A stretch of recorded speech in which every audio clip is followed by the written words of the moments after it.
I want to welcome everyone to the Job Application Tips webinar presented by My Employment Options. My name is Kimberly Bounds, and I'll be your moderator as well as one of your presenters. We are very excited to have each of you with us here today. We have lots of great tips to share that will help you with your application process. But before we get started, with the information, we have some quick technical tips. For this webinar, your audio and video are turned off to help eliminate distractions. Closed captioning is available today. To turn it on, click the Closed Caption CC button at the bottom toolbar, and if you decide later that you want to turn it off, simply click the same Closed Caption CC button again. You are also welcome to just listen in if you are unable to pull up the webinar. This presentation will be emailed to you at a later date. On the next slide, we're going to share with you a little bit about My Employment Options.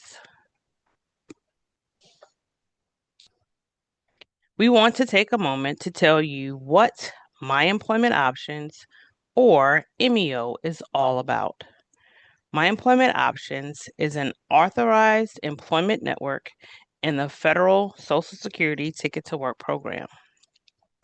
We provide free work at home and community employment services to qualified job seekers ages 18 to 64 who receive SSDI or SSI non-retirement disability benefits and live in the 48 contiguous United States and Washington, D.C. My Employment Options has over 20 years of expertise in helping people with disabilities return to work. Each client receives a personal employment counselor who will assist with reviewing a workbook to get them acclimated to returning to work, assisting with finalizing a resume, provide job coaching, and also job leads. We also have Teresa Ellinger, our certified benefits specialist, who helps our clients understand the program and how their benefits will be affected. We have 15 staff members who have participated in the Ticket to Work program, and many have completed the program. This gives us the opportunity to practice the personal touch. Your presenters today are myself, Kimberly Bounds, and my esteemed colleague, Key Williamson. I am a work-at-home employment counselor, and I also handle HR operations. I have been with MEO since 2014. I have a bachelor's degree in computer information systems with 10 plus years of human resource experience. My background includes new hire orientation, HRIS, training and development, light industrial, clerical, and professional staffing. I am a team member and I love assisting clients with finding employment so they can become financially stable. Now, Key will take a moment to say hello. Hi, everyone. I'm Key, and I'm a community employment counselor. I've been with MEO for almost 9 years, and my background is in employment services. I help individuals from diverse backgrounds find employment, help with resumes, interview prep, and just provide overall job search support. On the next slide, you will find the main points that Key and I will be covering today. Our presentation for today will cover what a job application is used to determine, a job application checklist, how to fill in your work history, appropriate reasons for leaving, references, illegal questions, and how to identify scams. Now I will turn it over to Key to get started with the application discussion. Your job application is typically the first chance you get with an employer to make a positive and long-lasting impression. So that's why it's important that you prepare and organize your information ahead of time, making sure that your application is strong, it highlights your job relevant accomplishments and skills, and that it's complete and accurate. Keep in mind that employers can learn a lot about you just from your job application, including how well you follow instructions and complete tasks, how well you communicate in writing, what your level of computer and technical skills are, how well your work experience and skills match what they're looking for in an employee, if you took the time to proofread to make sure that there were no spelling or grammar mistakes, and finally, if there are any inconsistencies or anything in your application that could be considered a potential red flag. Remember, your job application provides employers with key information about you and your experience and determines whether you are selected for an interview. So it's important to present yourself well and provide clear and relevant information. To help make things easier, it's always a good idea to have a copy of your resume available when completing a job application. This helps to make sure that the information you provide is accurate.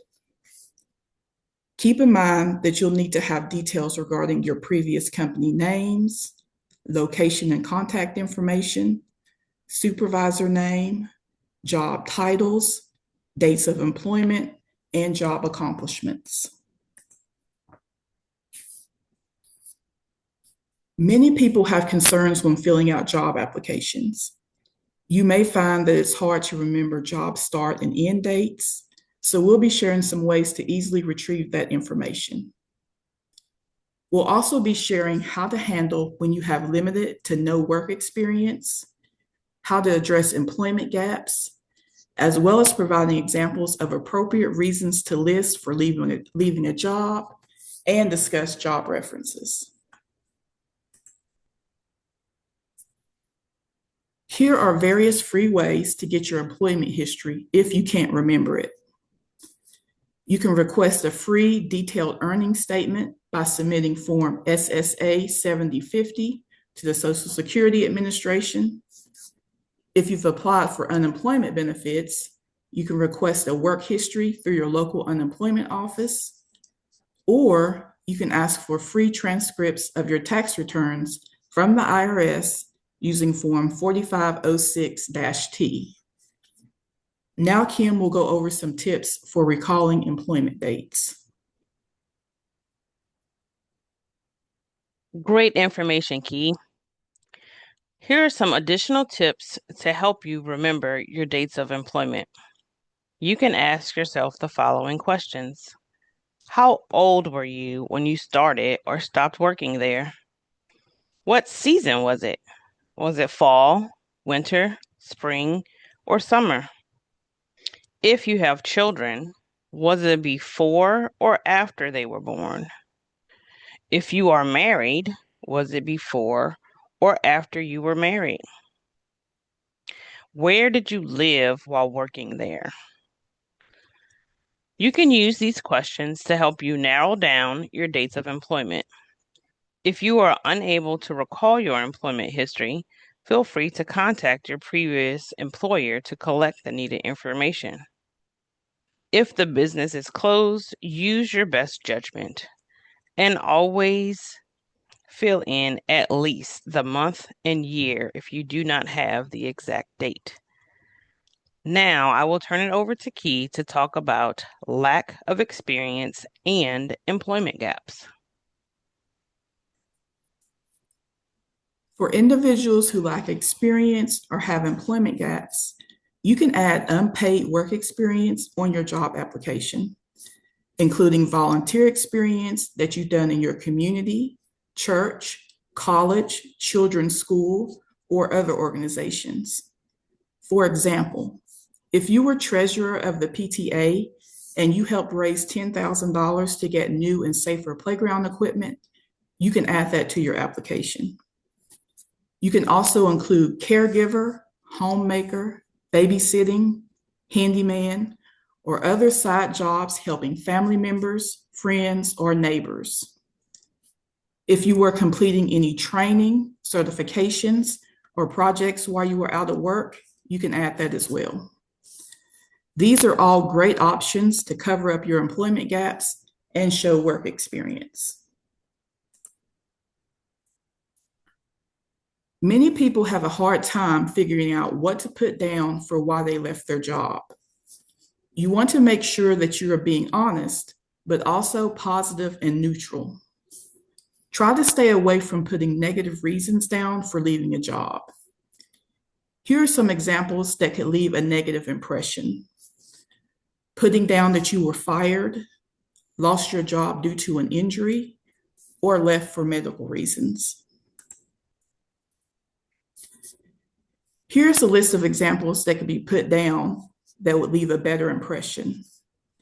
You were laid off, left for a career change, left a part-time job for a full-time job, left a volunteer job for a paid job, left for career growth, left to return to school, or you relocated to another city or state. Next, we'll show an example of how to fill out reasons for leaving a job on an application. In this example, you can see some neutral and positive reasons for putting down for leaving a job, including because the job was a temporary unpaid position, for a more stable job with more hours and long-term growth, and for a career change. Now Kim will go over job application references. Thanks, Key. Now let's venture into those references. There are two types of references, professional and personal. A professional reference is a former employer or coworker, and a personal reference is an individual you associate with outside the work environment. For your reference, excuse me, for your references, you will need their contact information, such as physical or mailing address, phone number, and email address. You want to make sure you have all of this information at your fingertips when filling out your applications.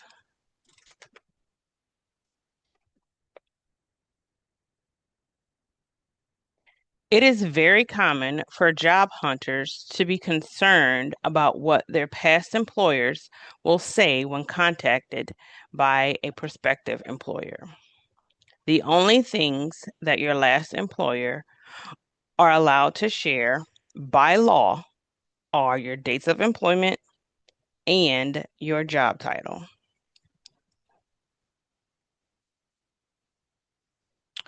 On your application, you will be asked to enter personal references. Remember, a personal reference is an individual you associate with outside of the work environment. This person can attest to your character, qualities, and abilities from a non-work related perspective.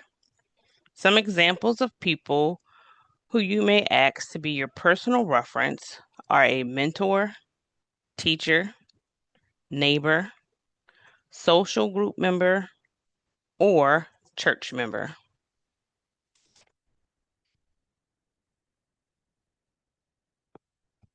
It is very important to ask if the person is okay with being your reference before providing their contact information. You do not want them to be surprised when they are contacted by the employer. If they agree, you need to inform them of the position you're applying for and inform them why this is a good position for you. Remind your reference it is illegal for employers to ask questions to determine if you have a disability. Now I will turn it over to Key to discuss illegal questions. Here are some questions that you should not be asked because they are illegal. What is your race, age, or religious background? Are you married? Do you have any children? Do you have a back injury? Have you ever been on workers' compensation? Remember, civil rights protection is provided by the Equal Employment Opportunity Commission, and they can be contacted if you have been discriminated against. Now, Kim will go over how to identify scams. Thank you, Key.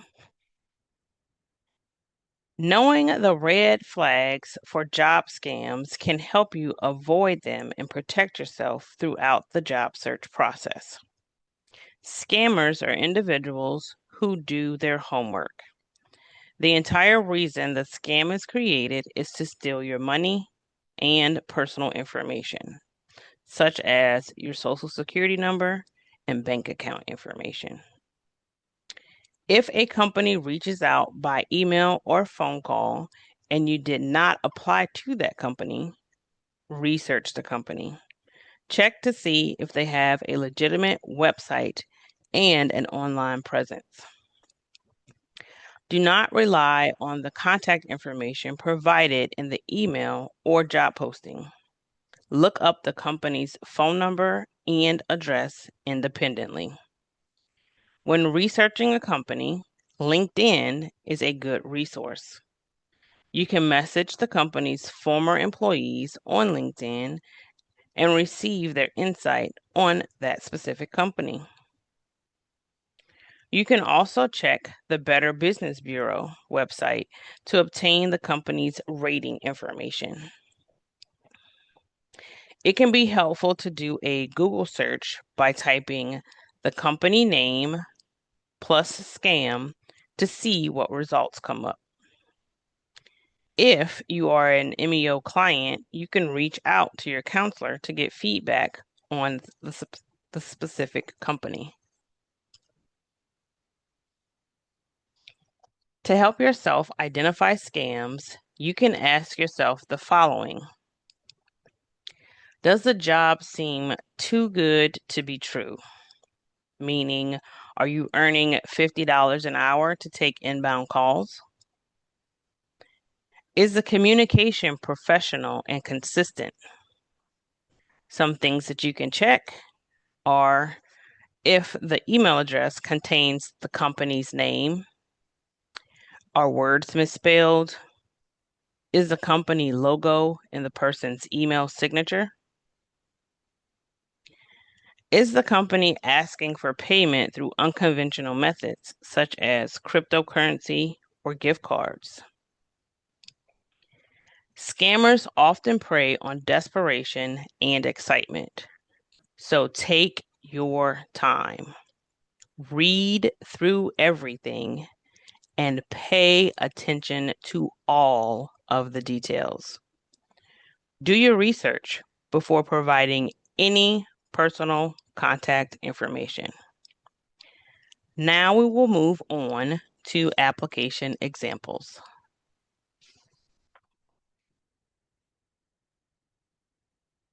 Tips for completing your application. Most companies today use online applications, but handwritten applications are used as well. Applications are used to see how you can follow or see how you follow instructions. So in this example that we have on the screen, there are 3 mistakes the applicant has made. The first mistake is her name should be listed last name, comma, first. She put first name, last name, as you can see, Nancy Claxton. The second mistake is for positions or employment desired, and Nancy put any. Nancy needs to list the exact position she's applying for. The third mistake is date you can start, and Nancy put needs time for doctor's appointments.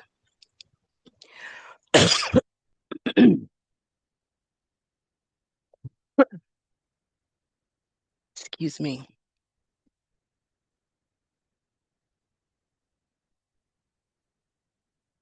Sorry about that. So we were on her third mistake where she put needs time for doctor's appointments. So Nancy needs to provide a specific date. If you know that the company is open Monday through Friday, you need to give a Monday's date for your start date.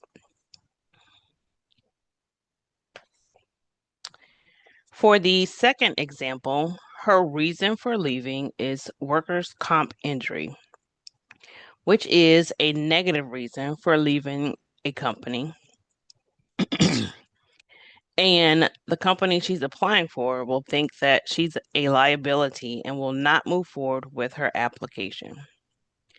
Now I will turn it over to Key to provide the third slide of examples. On this application example, you'll notice in the first highlighted area, it says, can you perform the job with or without reasonable accommodation? Nancy put no, can't do any lifting.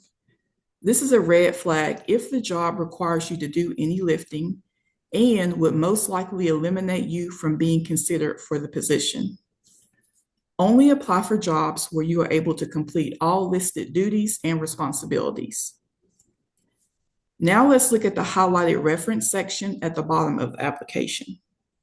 It says, give below the names of 3 persons not related to you whom you have known for at least 1 year.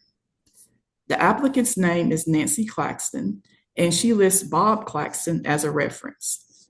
But Bob is actually a relative of Nancy's, so he would not be considered a good reference.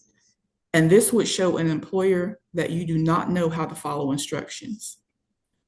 Try not to make any mistakes when completing your application that would prevent you from being considered for an interview.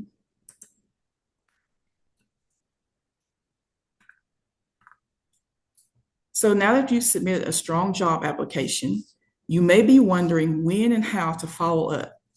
Here are some helpful tips. Send a follow-up email regarding your application 7 to 10 business days after applying if you haven't heard back. To find a company's point of contact, you can search the confirmation email you receive after applying, search the company's career or contact us page, search their LinkedIn or their company's social media pages. You want to keep your follow-up email professional, concise, and to the point, making sure to include exactly why you're emailing the company in the subject line. For example, for a customer service application, the subject line can say customer service job application follow-up. Some key things that you want to include in your follow-up email are the job title and job ID that you applied for, letting the company know why you're interested and why you're the best fit for the job, asking if there are any updates regarding your application, mentioning that you would love to discuss your qualifications with them or answer any questions that they may have, and finally, thanking them for their time and consideration. Following up after a job application is a great way to show interest, initiative, and can help you stand out from other applicants. Now let's summarize all the job application tips that we've gone over today. When completing your application, make sure to have all your needed information on hand, including your resume, to make the process easier. Be sure to read the instructions carefully and complete any tasks required so the employer knows you can follow instructions. Complete your application as clearly and neatly as possible, making sure that your information is easy to read. Try not to leave any blanks. If something does not apply to you, then put NA for not applicable. Don't put down any unnecessary or negative information. For example, your reasons for leaving a job should be neutral and not negative. And make sure you're including job relevant skills and adding your work accomplishments and achievements and not just listing job duties.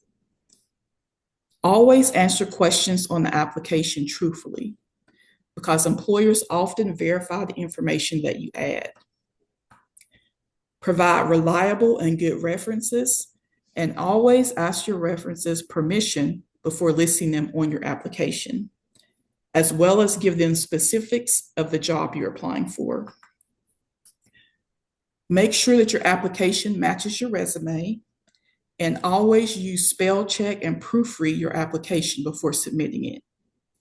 Last, don't forget to follow up on your application within 7 to 10 business days. Now Kim will go over the application checklist. Thank you, Key, for sharing that awesome information.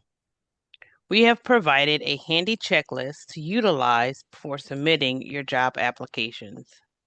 You always want to make sure that you read instructions carefully, gather all necessary information, start with your contact information, provide your requested employment history, detail your education, include your skills and qualifications, answer any additional questions, attach all required supporting documents, carefully review all the information you've provided for accuracy and completeness. Once you're satisfied with the application, submit it according to the employer's preferred method, whether that is through an online portal or in person. After submitting the application, consider following up with the employer to express your continued interest in the position and inquire about the status of your application. Keep in mind the hiring process can take time. Avoid contacting the employer excessively or expecting an immediate response. Initially, one follow-up email within 2 weeks of applying is sufficient. Also, make a copy of the completed application for your records. This concludes our information on job application tips. Now, I will turn it over to Key to inform you about MEO's contact information. Before we get to the question and answer portion of today's webinar, we wanted to share our contact information with you. You can visit our website at myemploymentoptions.com or call us at 800-441-3114. For anyone not receiving SSI or SSDI, or who do not qualify for our free services, here are some of our other resources. We have Ask MEO, which is our referral resource division. If you are not on SSI or SSDI and have employment challenges, or you need social service resources, you can schedule a free 15-minute assessment call. Learn more at www.askmeo.com. We also have MEO Staffing, which is our general staffing division to help job seekers who are not on SSI or SSDI find suitable employment. The type of positions that are primarily recruited for are for candidates who are seeking full-time employment, have a college degree, no major gaps in their work history, and are resume ready. To learn more or submit a resume, visit meostaffing.com. We would love to connect with you on social media. You can connect with us on Facebook, X, which was previously Twitter, LinkedIn, Instagram, and YouTube. We share information about free events, hot jobs, industry news, tips, and more. Also, in case you're not aware, our website features a monthly blog where you can read about our very own MEO work at home and community employment counselor, Verona Jacobs Sams, as she shares her ticket to work journey from existing to living in her own words. Verona's stories have provided comfort and inspiration to many, and we encourage everyone to check out her journey and her uplifting words. Now, Kim and I will go over some of the questions we received from our attendees. Thank you, Key, for sharing that helpful information. Now we're at the portion of the webinar where we will answer questions you all have asked. Jackie from Ohio asks, how do I avoid ageism? Thank you for submitting a question, Jackie. And here are a few tips and tricks that might help you. Your email address should not include anything with your date of birth or age. In your resume, be sure to focus on skills, not years of employment. So for your summary, rather than stating 20 plus years of experience, you could say proven expertise in marketing, strategy, and campaign execution. You want to highlight skills over tenure. And you also want to remove mentions of obsolete software, hardware, or any outdated technologies. Hope that's helpful for you, Jackie. Diane from Illinois asks, what is the biggest mistake made on applications? Well, many people make mistakes on job applications, but some of the biggest are adding information not relevant to the job, listing only job duties instead of job accomplishments, putting down negative reasons for leaving a job, and having spelling and grammar mistakes in their application. I hope this information helps you with your application, Diane, and I wish you the best in your job search. Patricia from Nevada asks, what can be done about illegal questions when job seeking? Thank you, Patricia, for submitting your question. So whether on an application or during an interview, remember that you are not legally required to answer questions about protected characteristics such as race, religion, sex, age, national origin, or disability. In the interview, if you are asked an illegal question, you can politely decline, stating you prefer to focus on your qualifications or that the question isn't relevant to you meeting the listed skills and abilities. When in an interview, stay calm and professional. Maintain your composure until you are in a private setting. If you are asked illegal questions during an interview, you have the right to talk to an employment lawyer for assistance. Hope that information is useful for you, Patricia. Denise from New Jersey asks, when most of your work history is outdated because you haven't worked in a long time, should you still include it? This is actually a common question that we help our clients with. If your past work history is older than about 15 years, but it directly relates to the job you're applying for, you can still include it, but you wouldn't include the dates for those jobs.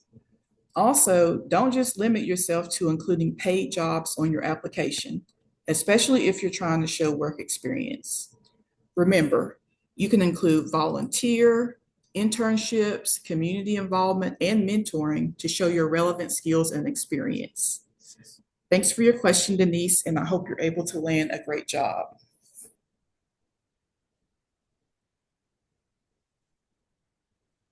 Remember, if you receive SSDI or SSI disability and you are not a current client and want to find out if MEO can help you with our free services, you can visit our website at myemploymentoptions.com and click Apply Now to submit an application.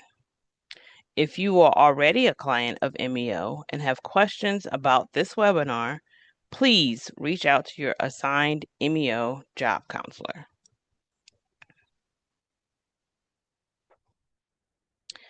This concludes our webinar for today. Please watch out for our follow-up email in about a week that will have this presentation and recording attached.